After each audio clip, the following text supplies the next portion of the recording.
Bismillahirrahmanirrahim. Alhamdulillahirabbil alamin. Allahumma shalli wa sallim wa barik ala sayyidina Muhammadin wa ala alihi wa sahbihi ajma'in, amma ba'du.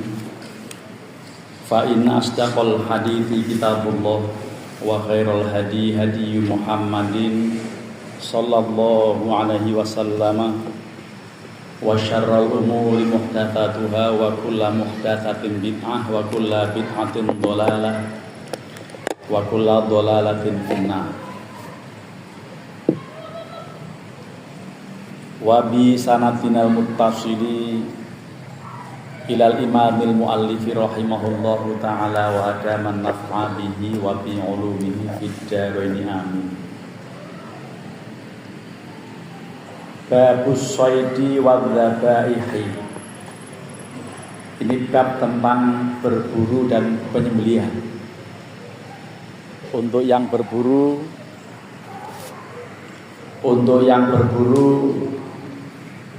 tampaknya buat santri-santri biki tidak relevan. Lebih baik berburu calon istri daripada berburu hewan kurban. Berburunya di bagian akhir saja, kemudian ini soal penyembelihan. Di antara doa orang yang menyembelih adalah doa istiftah ketika menghadapkan hewan yang mau disembelih dengan kalimat inni wajjahtu wajhiya lilladzi fataras samawati wal arda hanifan musliman wa ma ana minal musyrikin inna sholati wa nusuki wa mahyaya wa mamati lillahi rabbil alamin la syarika lahu wa bidzalika umirtu wa ana minal muslimin. Lalu bersiap dengan membaca bismillahirrahmanirrahim atau bismillahi Allahu akbar. Allahumma salli ala sayyidina Muhammadin wa ala alihi wa sahbihi ajma'in. Lalu sembelih gitu. Tetapi kaitan dengan penyembelihan diberi pengantar begini, la yahillu syai'un minal hayawanil ma'kuli siwas samaki wal jarodi illa bidzukatin.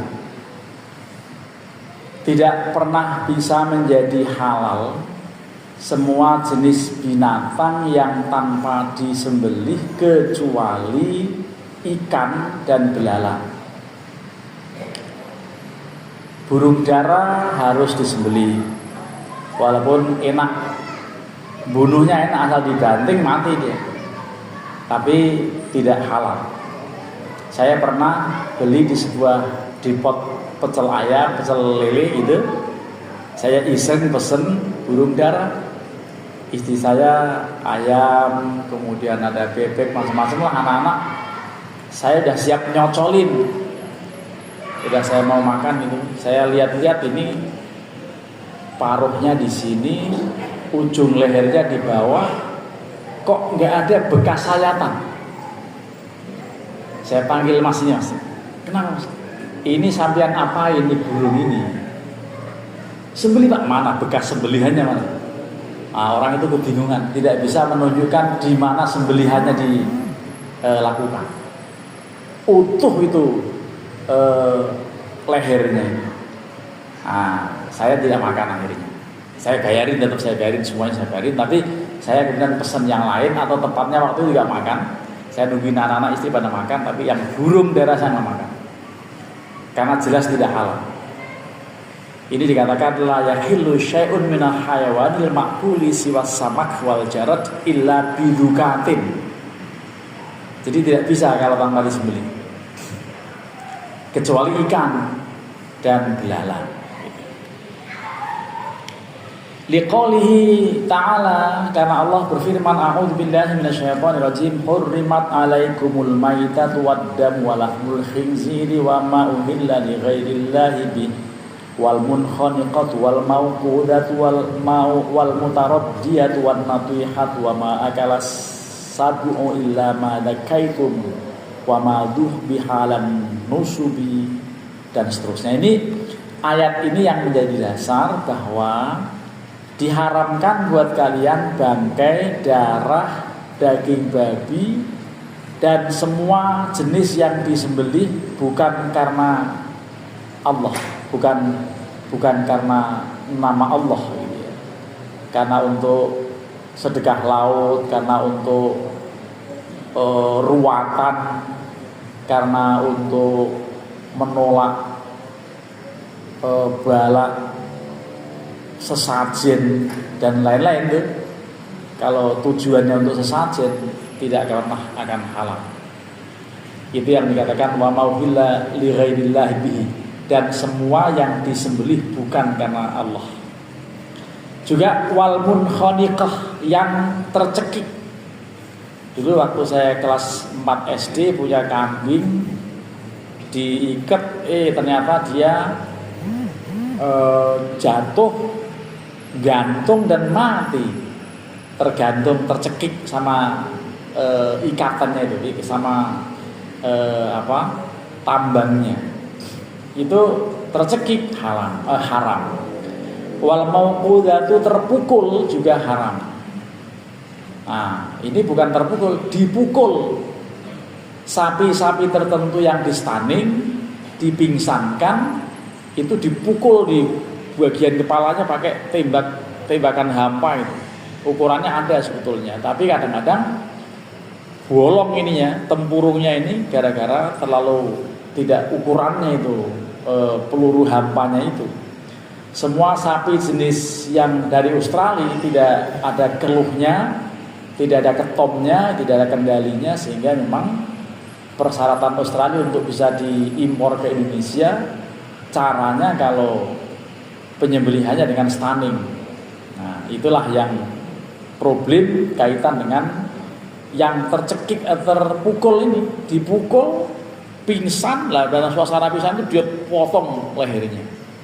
Lah inilah yang kalau sampai remuk tulang ke tengkoraknya sapi itu menjadi haram, tentunya begitu. Wal mutaraddiatu, dan yang terjatuh juga haram. Wan natihatu, dan yang tertanduk, berantem kambing satu dengan yang lain atau sapi gitu, tertanduk mati dia, itu haram. Dan yang dimakan binatang buas kecuali yang sudah sempat kalian sembelih, dan juga yang disembelih untuk persembahan patung, berhala, sesajen, gendruwo, macam-macam, itu yang menjadi haram.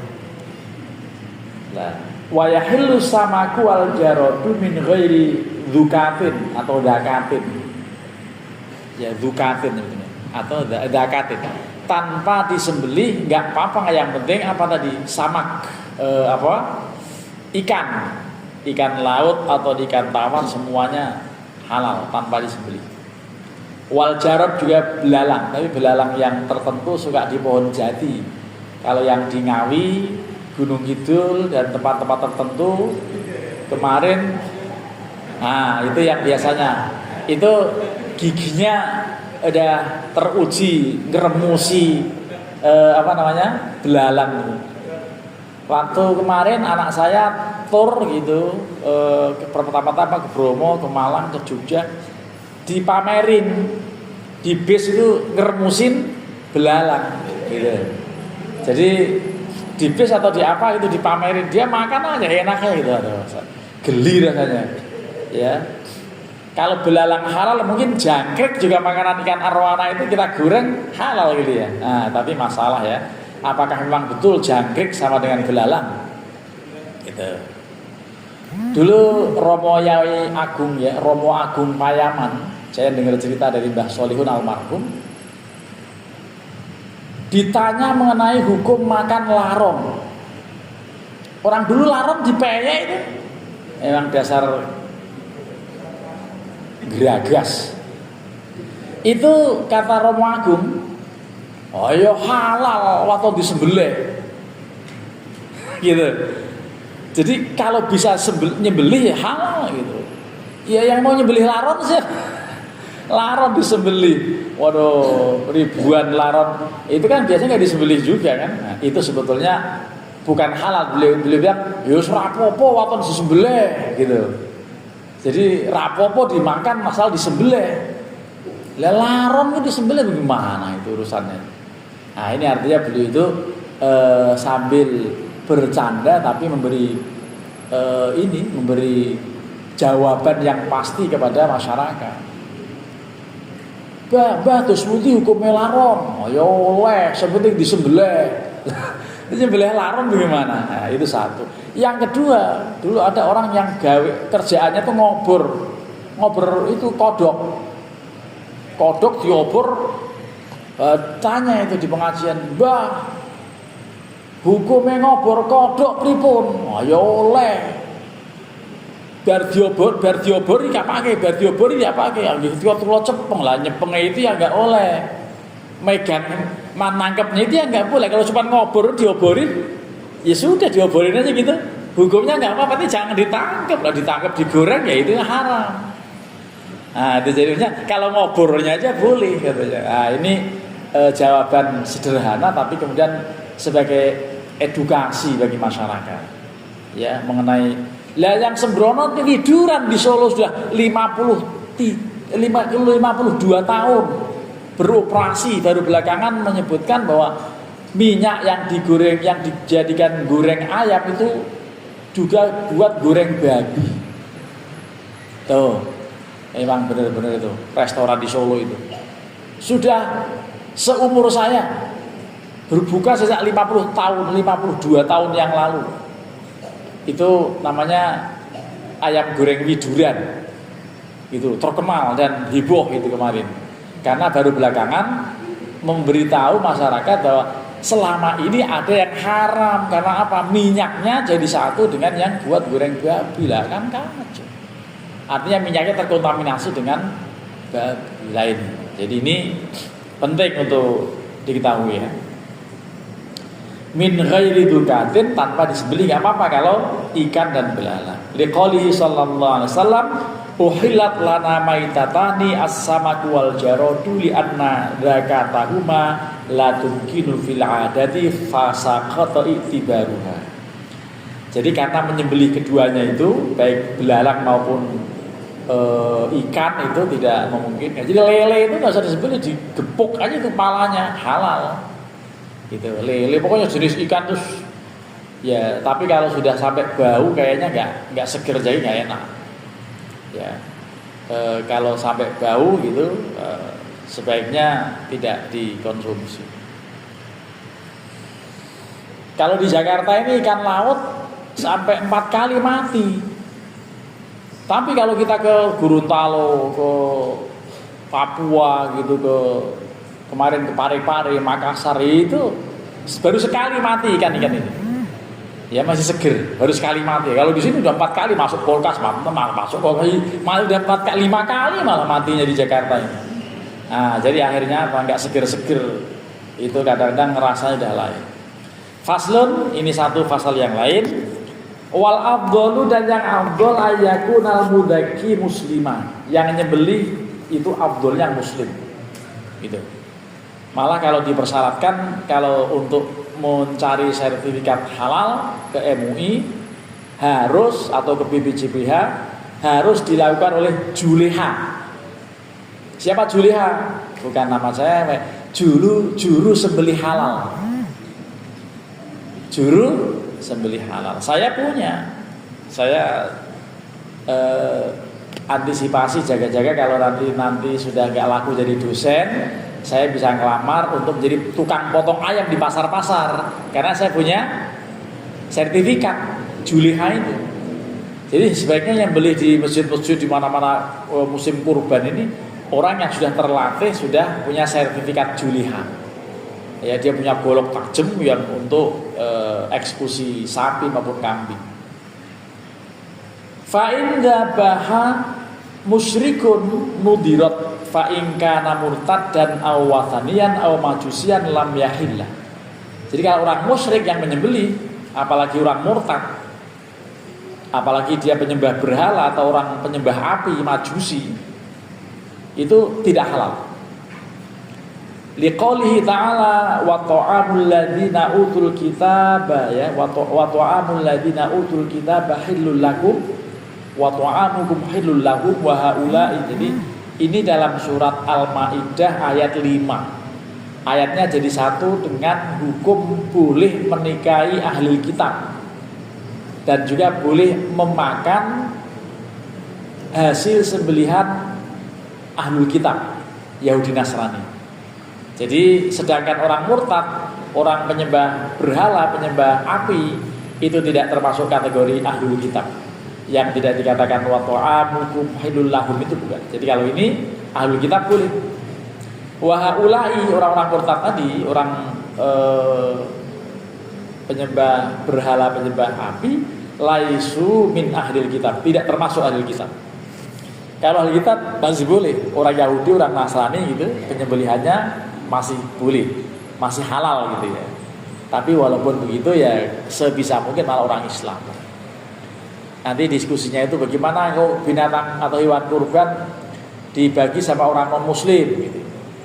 Ya sebetulnya sebaiknya orang Islam, tapi kalau di komplek itu orang non muslimnya banyak dan rukun gitu ya sebahagia aja gitu. Jadi sebetulnya begitu. Karena ada diskusi mengenai itu.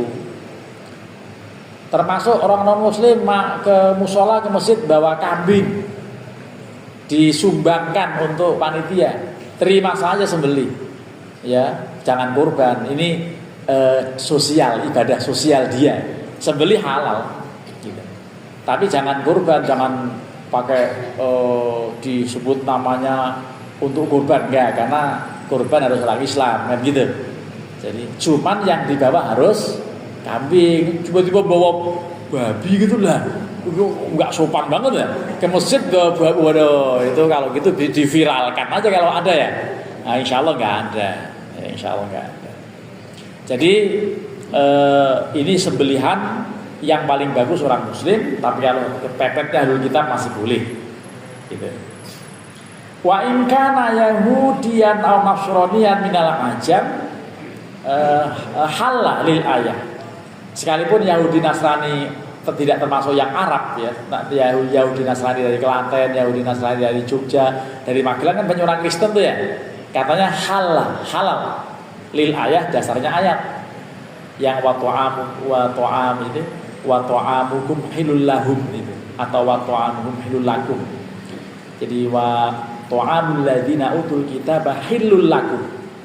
Jadi itu ayatnya Al-Maidah ayat 5. Wa in kana min nasara al-arabi wa hum bihara'in wa tanuhin wa taghlibu lam yahilla. Jadi kalau mereka itu orang-orang Nasrani di Arab dan mereka itu bihiro ada di biara ya, wa tanuhin, dan juga tempat peribadatan orang Kristen itu ya, gereja atau apalah gitu. Wataghalla balamnya. Jadi ini kalau yang begitu itu tidak halal. Jadi yang halal memang betul-betul ahlul kitab. Ya. Ini alasannya apa? Lima ruwiya an Umar radhiyallahu anhu annahu qala, karena Abdullah bin Umar radhiyallahu anhu mengatakan ya, manasarul arabu bi ahlil kitab. Menurut Ibnu Umar bahwa orang-orang Nasrani Arab ini tidak termasuk ahlul kitab, kata beliau. Ini kata beliau ini, Abdullah bin Umar sendiri mengatakan, ma nasaral arabi bi ahlil kitab la tahillu lana dzabaihuhum.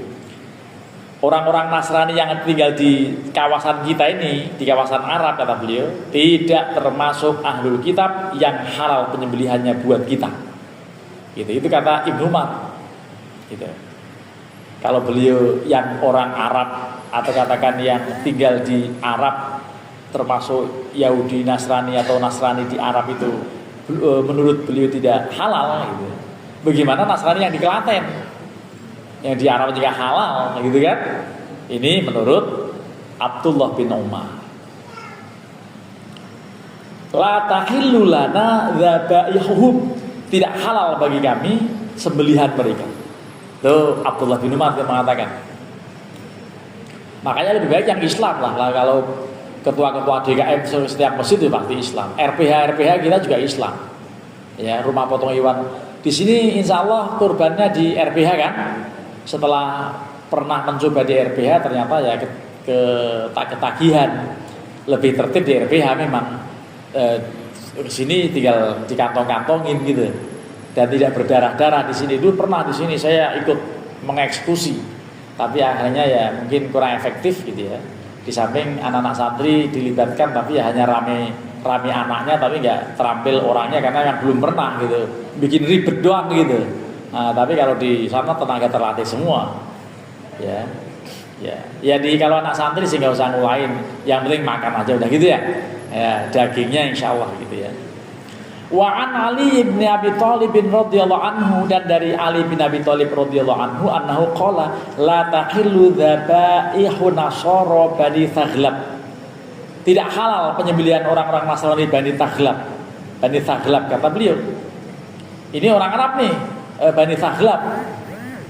Wali annahum dakhalu fin nasraniyah ba'da tabdil. Ini masalahnya. Karena mereka masuk agama Nasrani, menjadi orang Nasrani setelah ada tabdil, setelah ada pemutarbalikan, setelah ada ketidakjujuran dalam hal akidah. Sudah ada tabdil, sudah ada istilah Tuhan itu tiga gitu ya, Trinitas, yang kemudian dikatakan laqad kafaral ladzina qalu innallaha tsalitsu tsalatsah kan gitu. Kalau itu kafir, kalau kafir ya nggak halal gitu. Itu masalahnya.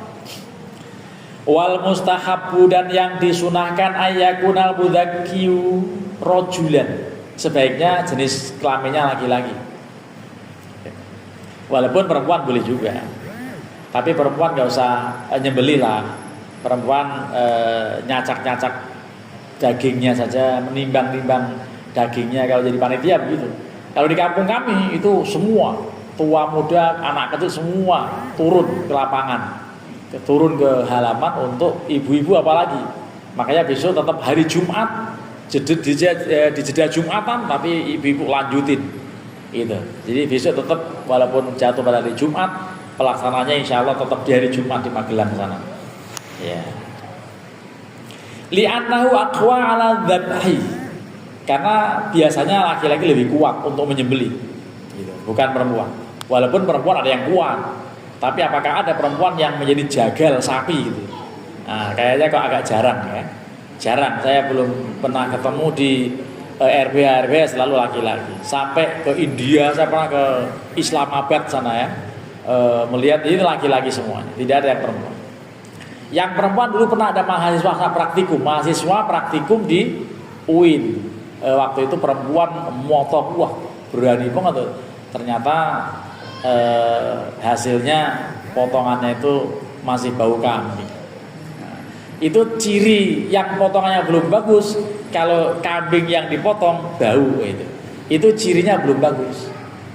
Termasuk ciri orang yang sangat kepengin dapat jatahnya ya dari kepalanya gitu, nah, itu hasilnya bau biasanya. Nah, jadi silakan aja. Ya.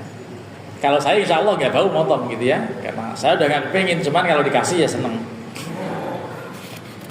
Itu begitu judulnya ya. Nah sudah. Jadi ini apa tadi? Sebaiknya laki-laki. Fa in kana mra'atun jaza, ya. Kalau jagalnya perempuan jaza boleh, nggak ada masalah. 5 rawa Ka'b bin Malik anna jariyatan lahum kasarat hajarun fadzabahat biha syatan. Karena dalam riwayat hadis Ka'b bin Malik ada budak perempuan yang dia waktu itu memecahkan batu, dan dengan batu itulah dia menyembelih. Jadi bukan dengan pisau, tapi dengan batu tajam dia sembelih itu kambing gitu. Lah karena Ka'ab bin Malik ragu, fasa'alan Nabiyya sallallahu alaihi wasallam fa amara bi akliha. Dan Rasulullah ketika ditanya, "Ya Rasulullah, pembantu saya pemberani, dia menyembelih kambing pakai batu ini. Makan aja, makan halal gitu. Jadi Rasulullah menjawab makan gak masalah. Walaupun pisaunya bahan bakunya batu. Nah, kalau sekarang sih nggak usah pakai batu lah, pakai pisau yang baja itu ya. Mau per mau apa itu ya, pokoknya yang bagus. Ya. Jadi ini mahasiswa harus ada semangat, misalnya punya golok yang tajam, tapi khusus untuk menyembelih sapi. Dan panitia kurban di mana saja harus akur, harus guyup, harus rukun, harus bekerja dengan hati, jangan dengan emosi. Karena apa? Sedang bawa golok masing-masing, takut nanti terjadi pertumpahan darah kan? Wah, itu menjadi kacau kalau begitu. Wa yustahabbu, dan disunahkan ayakuna balighon, sebaiknya eksekutornya sudah balik, jangan anak-anak. Walaupun seandainya anak kecil menyembelih tetap sah, tapi sunnahnya adalah sudah balik. Li'annahu aqdaru ala dzabhi, karena dia lebih mampu untuk menyembelih. Fa in dzabiha sabiyun halla, kalau misalnya anak kecil nyembelih dan penyembelihannya bagus gitu ya, sembelihannya bagus, halal, nggak apa-apa juga. Ini makanya mustahab saja itu tadi. Lima ruwiya an Ibnu Abbasin radhiyallahu anhu, karena hadis yang diriwayatkan oleh Abdullah bin Abbas radhiyallahu anhu, annahu qala man dhabiha min dzakarin aw untha aw saghirin aw kabirin wa dzakara smallahi alaihi halla. Barang siapa yang menyembelih, mau laki-laki, perempuan, anak kecil misalnya, orang dewasa, semua, yang penting dia menyembelih dengan menyebut nama Allah, halal. Ini berarti boleh anak kecil, tapi masalahnya anak kecil beli sapi. Wah, belum itu bisa mental sama sapi gitu kan. Nah, jadi jangan anak kecil lah. Wa yukrahu, dan dimakruhkan zakatul a'ma, sembelihan orang buta, makruh. Orang buta nyembelih ya. Nah, itu li'annahu bima rubbama akhta'a al-mudzabbah, karena kemungkinan dia juga salah dalam menyembelih, dalam sasaran yang disembelih itu salah. Tetapi fa'in dabiha halal, kalau sudah nyembelih, kandung nyembelih, lalu diteliti memang putus itu, ya hulkumnya, ya mariknya, ya wadajainnya gitu ya, ada tenggorokan, ada kerongkongan, ada 2 urat, itu putus semuanya, itu halal gitu. Li'annahu lam yafqad fihi illa nadru, karena yang hilang dia cuman penglihatan. Kalau yang lain ya hilang, kekuatan apa segala masih oke, hanya penglihatan aja. Yang penting ada yang mengarahkan, di sini potong, jadi seandainya ada orang buta memotong. Wadzalika la yujibut tahrima, yang demikian itu tidak mewajibkan pada haram, artinya boleh.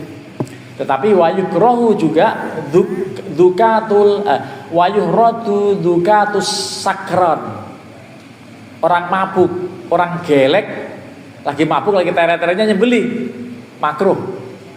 Ya, itu makruh. Wal majnunu, juga orang gila nyembelih, makruh. Kenapa? Li'annahu la yu'manu min ayyukhti'a, karena dia la yu'manu ayyukhti'a al-dzabhu al-mudzabbahu. Jadi tidak bisa aman dia dari salah sasaran dalam menyembelih. Sembelihannya bisa salah karena tidak waras gitu. Karena salah fayaqtulul hayawanu, maka itu tetap aja bisa mati itu walaupun salah nyembelihnya. Tapi kalau salah haram gitu ya. Fa inda biha halal, kalau dia sudah kandung nyembelih, orang gila, orang mabuk gitu ya, ternyata sembelihannya putus semuanya, halal. Jadi kepepet-pepetnya halal gitu. Ya, baik orang gila, orang mabuk, orang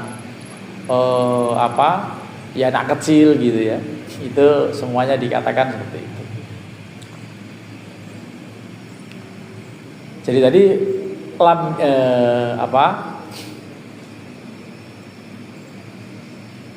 fa inda bihal li'annahu lam yafqad atau faqida yafqadu lam yafqad fi dabhiha illal qasdu, karena tidak hilang itu, tidak kehilangan kecuali niatnya lah. Kalau niat orang gila itu kan persoalan itu, atau menyengajanya itu bisa salah itu. Wal ilmu dan pengetahuannya, karena orang lagi mabuk, lagi gila gitu. Kepepet-pepetnya boleh. Sapi dipotong orang mabuk, dibuang, wah sayang sapinya itu. Dan kalau ada yang mati, itu bukan langsung dipendem, masih bisa dikonsumsi. Sapi mati, kambing mati, jangan langsung dipendem, bisa dikonsumsi oleh binatang di kebun binatang selama belum kelamaan. Kalau udah kelamaan banget nggak enak, kata macan ya. Jadi itu yang halal, bukan halal, yang layak menyantapnya hanya binatang. Kalau ada orang kok nyantap bangkai, berarti binatang, kan gitu ya. Nah, jadi bangkai jangan dimakan. Wadzalika la yujibut tahrim kama law dzabiha syatan wa huwa yadhunnu annahu yaqta'u hasyisan. Jadi tidak sampai pada haram gitu ya, tetap masih hanya makruh, karena kalau memang nyata-nyata menyembelih itu ya sudah pas. Ya. Seperti seseorang, orang gila tadi menyembelih leher kambing, tapi ternyata dia yakin, enggak, saya enggak nyembelih kambing, saya motong rumput. Lah, motong rumput, motong kambing, bingung dia. Ya, antara rumput sama kambing ya bisa-bisa ya, karena orang gila. Lah, jadi ini makruh, tidak sampai pada haram. Kita masih lanjut. Ini tapi udah mau isya ya tiba-tiba ya. Baik, saya jeda dulu. Di keterangan-keterangan berikutnya masih tentang penyembelihan, tapi intinya sembelihan itu sebaiknya berlatih. Pertama harus punya pisau yang tajam, tidak mungkin halal kalau alatnya berasal dari kuku, juga tidak mungkin halal kalau alatnya berasal dari taring. Ya, artinya karena sergap binatang buas, kecuali binatangnya buas terlatih. Makanya nanti dalam pasal berikutnya disebutkan mengenai ini, mengenai apa? Mengenai wayajuzus soidu bil jawarihil mu'allam kal kalbi wal fahdi wal bazi wal wasakri. Boleh berburu dengan hewan yang terlatih. Jadi hewan berburu, hewan yang ahli untuk berburu, yang terlatih betul, seperti anjing terlatih, kemudian macan yang terlatih, albazi burung elang yang terlatih, ya, atau albazi itu burung garuda gitu, burung elang yang nyengkeram gitu, bisa nangkep gitu ya. Ya, termasuk as-sakri. Jadi sama, burung elang itu kalau bisa dilatih dan dia mau nangkap buruan, itu seandainya mati pun dia halal. Apa alasannya? Liqaulihi ta'ala, ya, a'udzubillahi minasyaitonirrajim, uhillalakumut thayyibat wa ma 'allamtum minal jawarihi mukallibina tu'allimunahunna mimma 'allamakumullahu fakulu mimma amsakna alaikum. Jadi ini ayatnya dalam surat Al-Maidah ayat berapa ya? Ayat 4 atau berapa gitu, tentang anjing yang terlatih. Jadi dihalalkan buat kamu binatang-binatang yang baik-baik dan apa yang ditangkap oleh binatang yang terlatih, ya, yang kalian ajari mereka binatang-binatang itu dengan apa yang telah Allah ajarkan. Makanlah dari apa yang dia tangkap, ya, alaikum atas kalian. Jadi yang penting waktu melepas binatang buruan tadi sudah membaca bismillah gitu. Ini keterangannya seperti itu. Qala Ibnu Abbas radhiyallahu anhu, ya al-kilabul muallam wal bazi wa kullu ta'irin ya'lamus syaidah. Jadi ini anjingnya harus terlatih gitu ya. Dan memang pasal-pasal tentang ini agak panjang, agak banyak. sekaligus ini disampaikan ya untuk koreksi saja bahwa dulu di kampung saya nyembelih sapi itu begitu satu yang nyembelih sudah putus itu alasannya supaya lebih cepat darahnya keluar, ada orang lain yang besarin lubangnya. Itu ternyata dalam kitab dikatakan tidak dibolehkan. Ya. Ini dikatakan dalam kalimat ini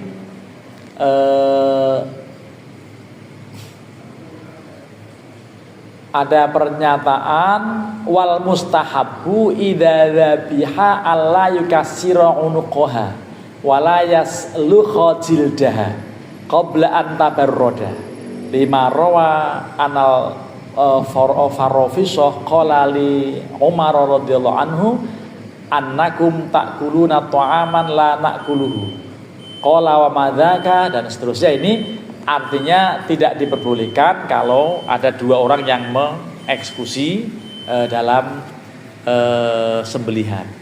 Setelah azan nanti ada dialog sampai isya, ya, satu wanita satu pria atau dua-duanya pria dua-duanya wanita, silakan di jeda azan dulu.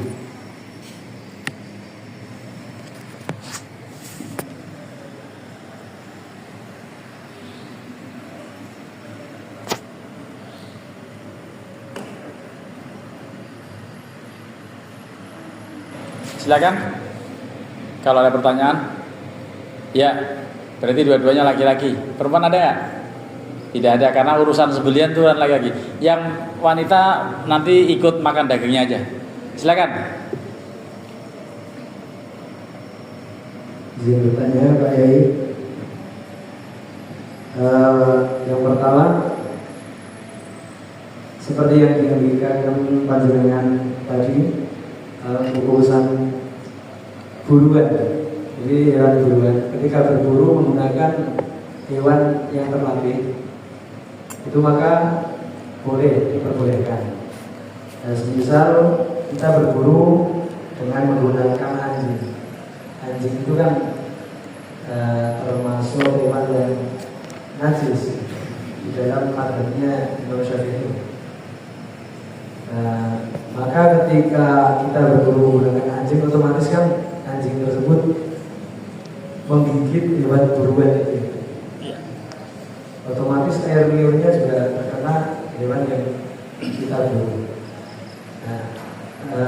Untuk hukumnya, apakah ketika kita mengolah buruan kita tersebut harus disucikan dahulu, ataukah secara langsung? Itu yang pertama. Untuk yang kedua, ketika menyembelih unta, itu kan yang pernah saya lihat di video-video itu cuman begini saja, jadi tidak direbahkan, tapi cuma pas saya berdiri langsung dibebas. Nah, ketika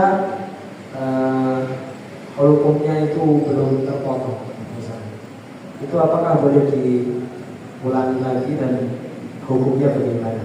Terima kasih. Sekian dari saya. Assalamualaikum warahmatullahi wabarakatuh. Waalaikumsalam warahmatullahi wabarakatuh. Jadi saya langsung jawab saja bahwa anjing itu pasti najis karena liurnya ketika menggigit ya kemungkinan besar kena liurnya gitu ya. Bagaimana caranya? Ya bersihkan dulu. Membersihkannya ya sesuai dengan aturan itu.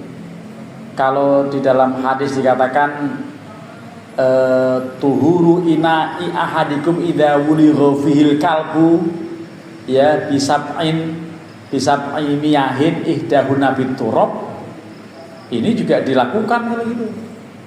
Jadi wadah Anda bisa bersih ketika dijilat anjing dengan 7 siraman, satu diantaranya dengan debu atau dengan air yang butek karena ada campuran tanah gitu.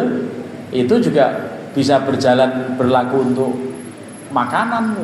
Kenapa? Inak saja, wadah saja, gelas saja dijilat anjing, bersihnya dengan sertu. Dengan disertu itu dengan cara ihdahuna biturab, apalagi mau dimakan. Nah, jadi tetap dilakukan itu. Ya, tetap dilakukan, halal. Jadi setelah dilakukan itu halal gitu kan. Nah, jadi seperti itu. Bagaimana unta? Ya memang unta begitu. Unta itu tuigi loh, kalau ngerobohin unta nggak selesai-selesai itu. Makanya dikatakan inhar, naharo yanharu wanhar. Ya, fasholli li rabbika wanhar, bukan fasholli li rabbika wadbah. Gitu kan? Dzabihah yadzbahu itu kalau binatangnya direbahkan. Tetapi kalau naharo unta memang begitu. Jadi dihajar dari bawah tuh, dies gitu. Ya, di sana tarik lagi gitu ya. Ya biasanya tajam pisaunya itu. Atau kalau nggak begitu ya betul-betul ditojok gitu, pakai tombak, pakai ini gitu. Jadi memang cara motong unta begitu. Makanya dengan kalimat naharo yang haru inhar, tidak dengan dzabihayat bauibah. Ya, di samping juga nggak cocok itu. Bunyinya Al-Kautsar kan inna a'toina kal kautsar fasholli rabbika wadbah. Kan enggak cocok. Wanhar yang cocok. Inna syani'aka huwal abtar kan cocok semua tuh R semua. Lah, di samping memang kalau untuk unta itu nahara yang haru memang dia berdiri itu dipotongnya begitu. Gitu. Jadi yang pernah dilihat di YouTube atau bahkan di sana begitu menyembelih unta itu. Memang yang saya pernah lihat juga sadis dibacok-bacok begitulah. Ini bagaimana? Ya, jadi sebaiknya sih sekali tebas itu harus kena. Habis ini tajam harusnya itu pisaunya itu. Ya. Kalau nggak tajam ditusuk gitu atau didorong gitu. Jadi memang atau ditusuk tapi ditarik. Jadi ininya goloknya khusus. Tidak bisa golok-golok yang kita ini. Mungkin malah kalau celurit Madura bisa itu. Ya, jadi ditarik gitu mungkin bisa kalau pakai celurit gitu ya. Yang penting tajam itu. Jadi memang begitu. Ya, menyembelih unta begitu. Rasulullah SAW kurban 100 ekor unta dan beliau memotong sendiri sebanyak 67 atau 63 ekor, lalu capek diserahkan tuh. Ini ya goloknya Ali lanjutin. Akhirnya yang berapa? Yang 100 diambil 67 masih berapa itu? Masih 33 ya? 33 Sayyidina Ali yang menghajar. Itu di Hudaybiyah ya. Itu ya yang dinamakan Balighul Ka'bah itu ya di situ. Hadiah Balighul Ka'bah itu karena Rasulullah keroyo-royo bawa dari Madinah menuju ke Makkah dan ditahan dalam Hudaybiyah itu oleh orang-orang kafir Quraisy kan waktu itu belum bisa masuk, akhirnya dijalankan di Hudaybiyah. Itu menyembelih 100 ekor unta itu. Itu beliau luar biasa itu perjuangan bawa unta dari Madinah. Lah kayak gitu petugas haji dam tamatuknya dipotong di Indonesia. Nggak mau di sana karena apa? Biar Indonesia agak ngefek karena efek efisiensi anggaran. Nah, ini petugas haji semua di sini menjalankannya oleh Basnas. Ya, itu kebijakan pemerintah ya, biarin aja lah pemerintah ini kan ya. Kalau dosa ya pemerintah yang tanggung kan gitu. Nah, asal jangan jamah 100.000 orang, 200.000 orang semua di Indonesia bisa lumayan tuh pedagang kambing gitu kan. Ya bisa panen bisnis. Silakan yang kedua. Bismillahirrahmanirrahim. Izin bertanya. 3 pertanyaan. Pertama, kenapa menyembelih itu harus di leher? Pertanyaan kedua, alat-alat untuk menyembelih itu ada yang dikecualikan, salah kuku dan tulang. Kenapa kuku dan tulang dikecualikan? Terus pertanyaan ketiga, tadi dia yang menyinggung al-kilabul mu'allam. Kata al-kilab, salah satu kakek buyutnya Rasulullah itu ada yang namanya kilab. Kenapa nama beliau kilab? Ya kalau yang kenapa saya hanya bisa menjawab memang begitu. Ya, saya nggak bisa menjawab lain tuh ya. Ada 3 itu yang harus dijawab. Memang begitu, gitu kan? Satu nama kilab, itu yang satu itu. Yang kedua tadi apa?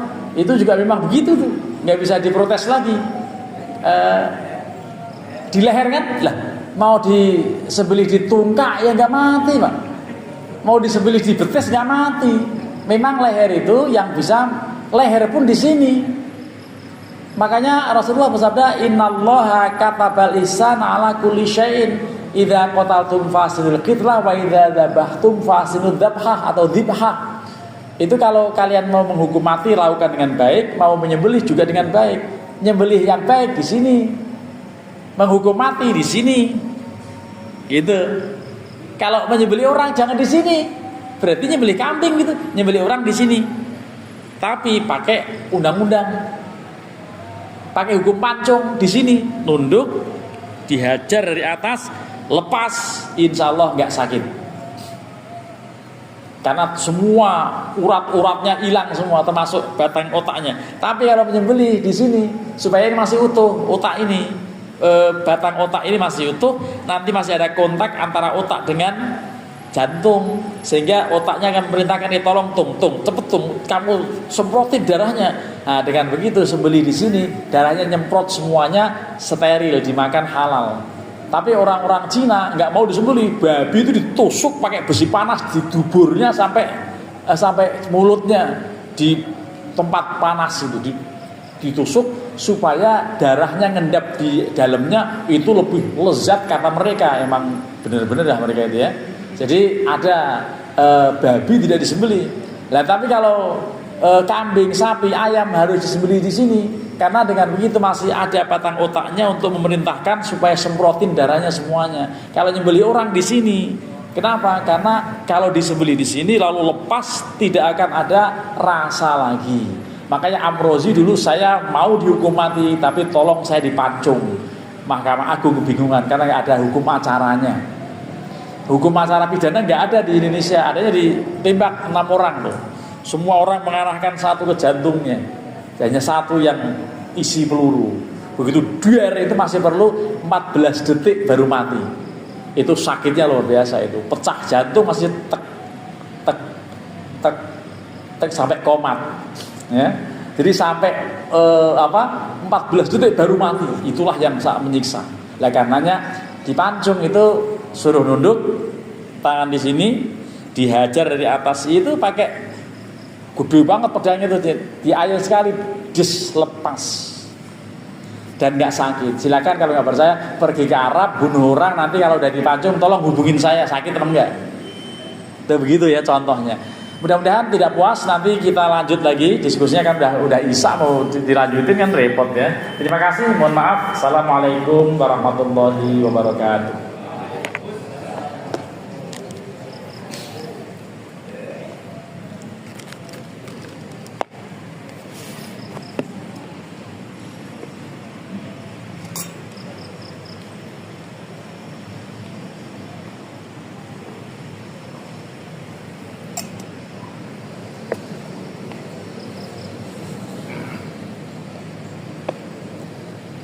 Allahu Akbar.